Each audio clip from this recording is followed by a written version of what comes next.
Halo semuanya, welcome back to Podcast Ma, podcastnya anak Prawira.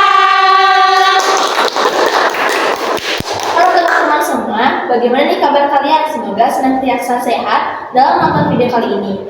Nah, perkenalin, nama aku Novi dan partner aku Maya. Jadi kita berdua akan menjadi host pada podcast kali ini. Nah, sebelum itu, sesuai dengan tema kita di sini akan membahas mengenai tips akan menjadi juara umum. Nah, sebelum itu kita akan kedatangan bintang tamu spesial nih. Kira-kira siapa ya?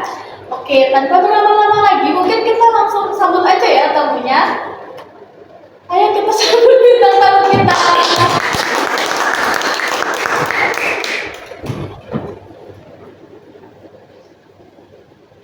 Halo, gimana nih kabar kalian?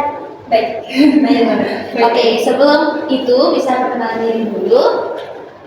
Halo teman-teman semuanya, perkenalkan nama saya Devira Maharani, bisa dipanggil Devira. Saya dari kelas 10 perhotelan. Halo semuanya, aku Yesa dari 10 kuliner 6. Nah, kita sudah kedatangan bintang tamu nih. Fun fact-nya adalah mereka sudah menjadi juara umum kelas 10 pada jurusan perhotelan dan kuliner yang ada di SMK Pertama Widya Mandala. Nah, gimana nih kabar kalian? Saya baik sekali, apalagi setelah mengetahui kalau dapat juara umum kemarin. Mungkin itu bisa dibilang hadiah akhir tahun dari Tuhan. Oke. Gimana untuk Devira sendiri? Kalau dari saya sendiri, kabar saya sangat baik, apalagi sudah liburan. Ini lumayan lah untuk memanfaatkan waktu di rumah, istirahat, seperti itu kan. Waktu mendapat juara umum, sungguh tidak menyangka, karena itu merupakan satu hal yang mungkin hadiah bisa tercapai ketika akhir dari tahun ini. Pastinya tahun baru penuh dengan harapan baru ya. Oke, tanpa berlama-lama lagi, langsung saja kita ke pertanyaan yang pertama untuk Devira. Oke, jadi pertanyaannya adalah untuk Devira sendiri, bagaimana sih cara bisa menetapkan tujuan belajar kamu agar tetap fokus? Dari saya sendiri, untuk menetapkan tujuan belajar agar terfokus, pertama tentukan dulu tujuan belajar untuk apa.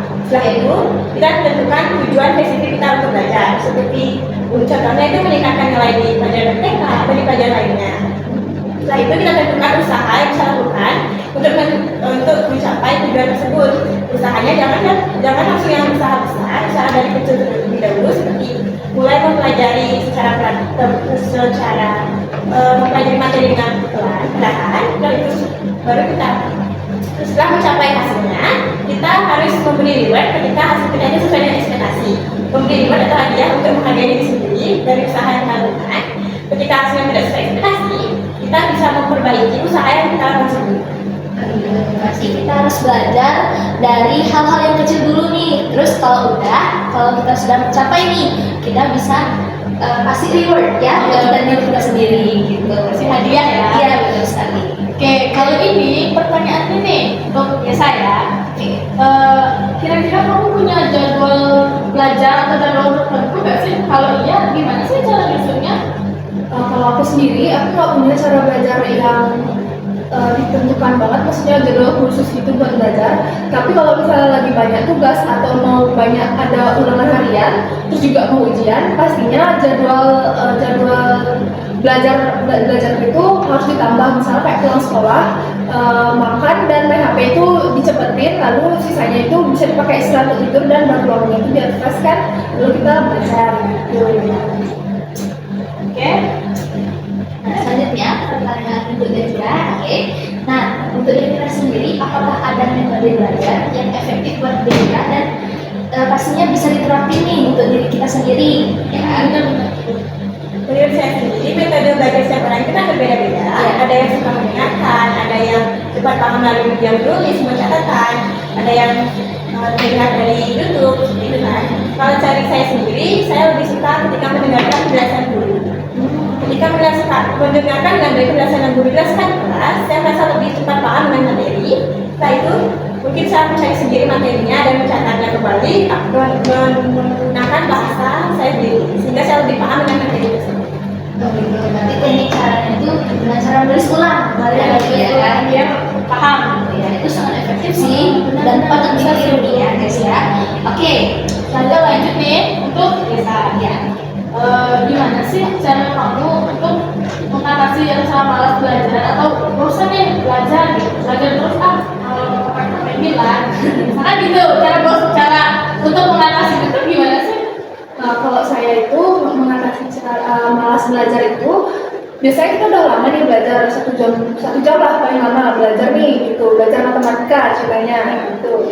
Terus udah nggak mood, udah mumet banget otaknya, udah nggak bisa masuk lagi pelajarannya. Biasanya aku tutup buku, aku jauhin bukunya, aku ambil HP karena aku suka main game. Terus juga aku suka scroll TikTok. Aku bakal main game itu biasanya aku set timer itu sekitar 15 sampai 20 menit. Biasanya aku main game dulu, kalau udah moodnya udah bagus baru aku bisa belajar lagi. Karena menurut aku kalau misalnya belajar dengan mood yang nggak baik itu pelajaran sama sekali nggak bisa masuk. Iya Ya kan? benar banget sih. Malah makin buyar nanti Iya. ya besar sama yang lainnya gitu. Oke. Baik, selanjutnya pertanyaan untuk Denda. Nah, gimana caranya untuk bisa menjaga konsistensi cara belajar kamu? Nah, apalagi kan biasanya kita tuh males ya, Iya. penjelasan tadi bosan. Nah, gimana sih cara menjaga konsistensinya?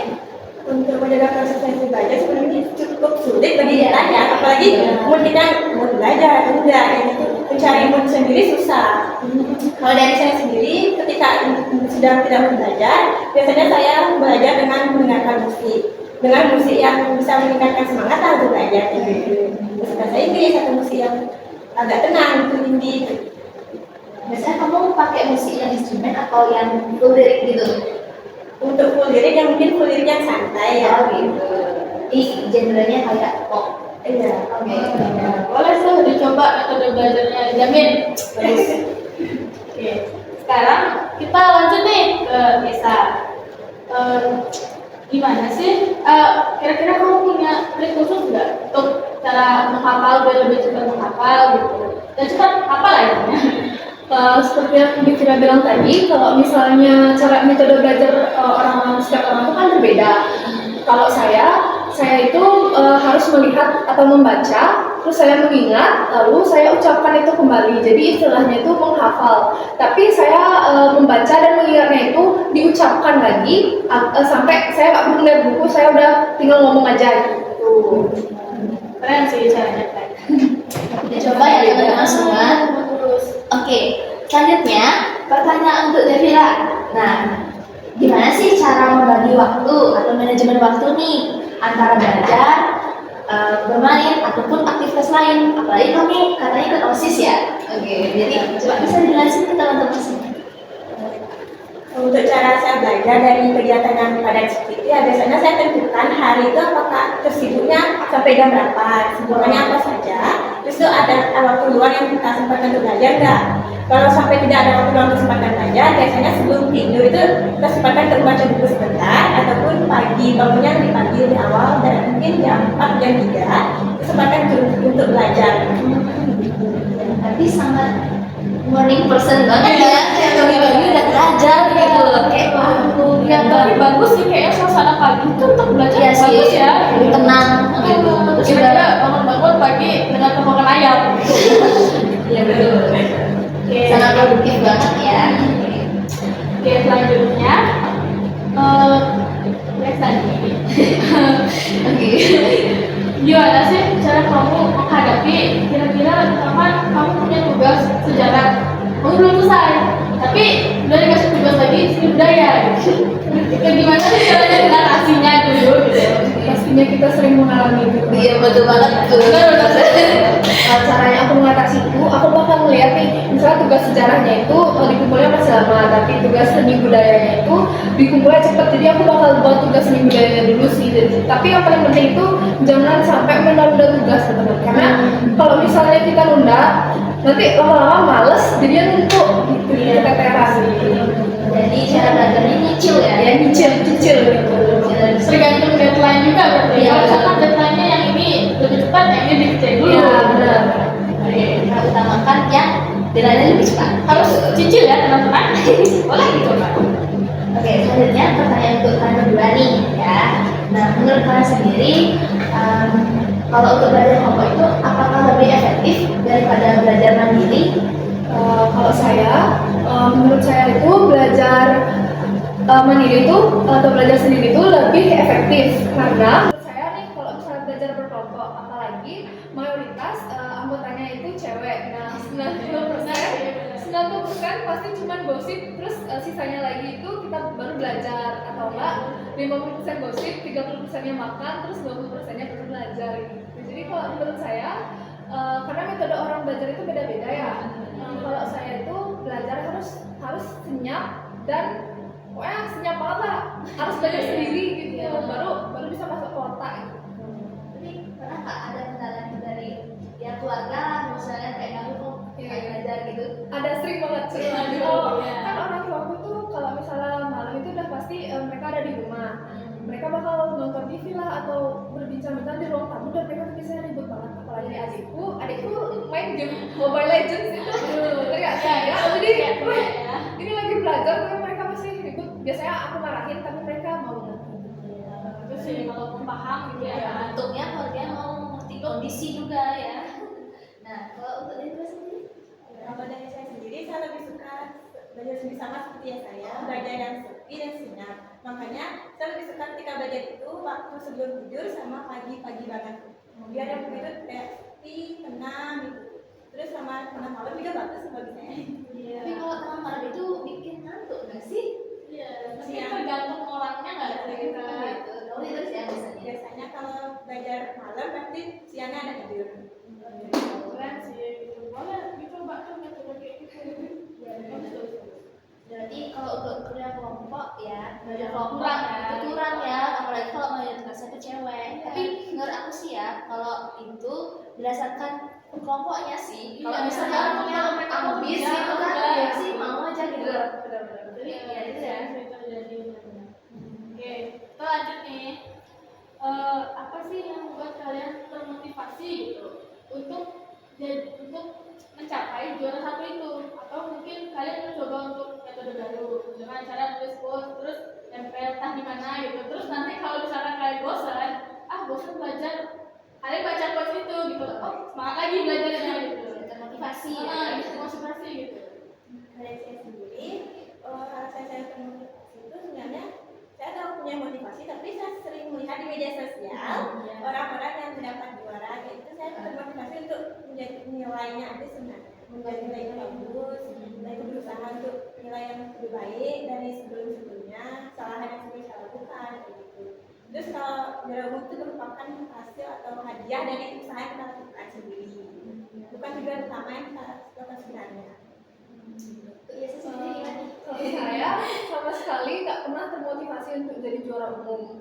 Terus juga juara umum itu bukan tujuan utama saya gitu. Karena setiap hari itu saya cuma berusaha menggali skill-skill yang saya punya. Terus saya juga pengen belajar lebih giat lagi nih di SMK karena kan kelas 2 tuh kita udah mulai training ya. Kalau nggak kita yang belajar, siapa dong yang dipinterin? Kan nggak bisa dong kita belajar buat orang lain nggak ada.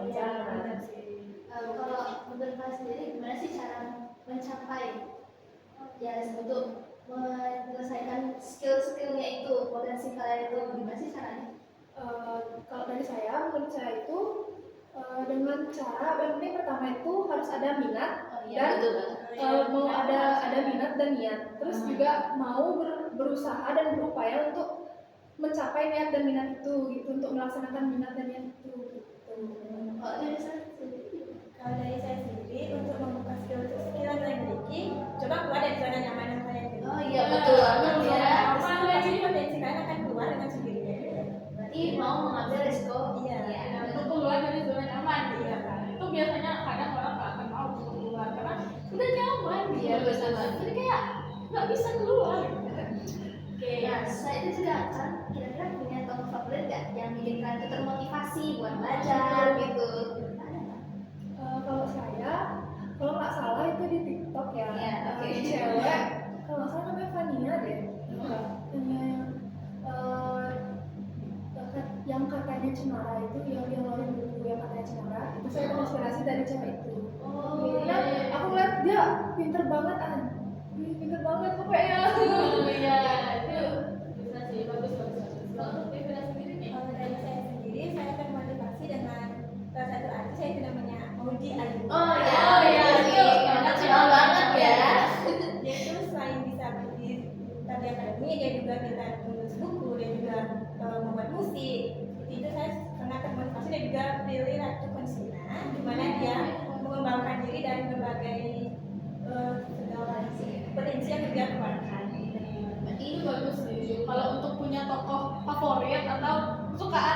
jadi kalian termotivasi untuk belajar gitu loh. Itu di dalam akademik dan non akademiknya itu seimbang ya. Iya benar-benar.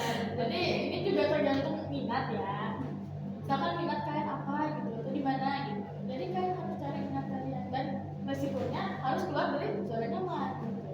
Oke. Nah setelah itu untuk pertanyaan kalian berdua lagi ya. Oke. Apakah kalian punya hobi yang bisa mendukung prestasi kalian? Nah jadi bisa dijawab oleh Devina. Menurut saya sendiri hobinya saya itu tidak bisa mendukung prestasi.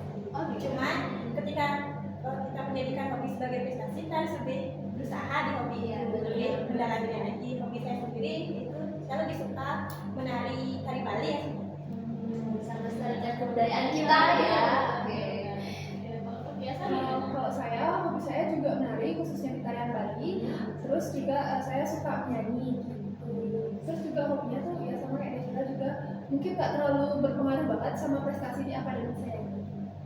Tapi nggak apa-apa ya. nggak apa-apa. Kita Penting punya kan hobi, hobi. punya kesibukan sendiri gitu.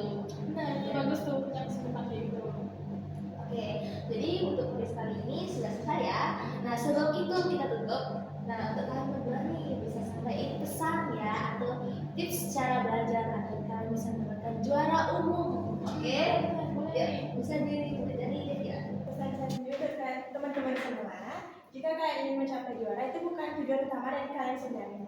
Tujuan utama kalian itu adalah mencari ilmu pengetahuan yang kita dapat di sekolah. Setelah itu juara sendiri itu merupakan bonus dari usaha yang kita lakukan. Nah untuk mencapai usaha tersebut, kita juga tidak boleh memaksakan diri untuk terlalu keras melakukannya. Kita harus berusaha sesuai kemampuan yang kita miliki agar tidak menyiksa diri sendiri lah istilahnya ya.